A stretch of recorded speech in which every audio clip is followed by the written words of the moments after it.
এখানে কোন তলোয়ারটি সবচেয়ে বেশি শক্তিশালী? প্রথমে শুরু করছি ফ্রমের তলোয়ার দিয়ে। লেভেল 2 কাঠবোর্ডের তলোয়ার। এটা তো আমার বন্ধু টুনটুনির মতো লড়ালড়ি করতেছে। আরে এটা তো একবার বাজে তলোয়ার, এটা তো তরমুজের কিছুই করতে পারলো না। লেভেল 3 টেপের তলোয়ার।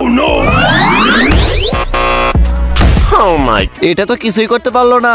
লেভেল 4 কাঠের তলোয়ার। এবার মনে হচ্ছে তরমুজের 12টা বাজিয়ে দেবে, চলো দেখি। এটা তো তরমুজের 12টা বাজিয়ে দিছে।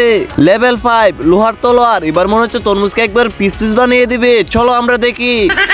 দাঁড়াও দাঁড়াও, এক সাইডে আছে দুধ, অন্য সাইডে আছে মদ, তুমি কোনটা খাবে? যদি তুমি দুধ খাও তাহলে ভিডিওতে একটা লাইক করে চ্যানেলটি সাবস্ক্রাইব করে যাও। এইভাবে লাইক সাবস্ক্রাইব করে শেয়ার বাটনে চাপ দিয়ে ধরে রাখলে সুন্দর একটা জাদু হয়ে যাবে। যদি তোমার মোবাইলে একবার না হয় তাহলে 2-3 বার চেষ্টা করে দেখো।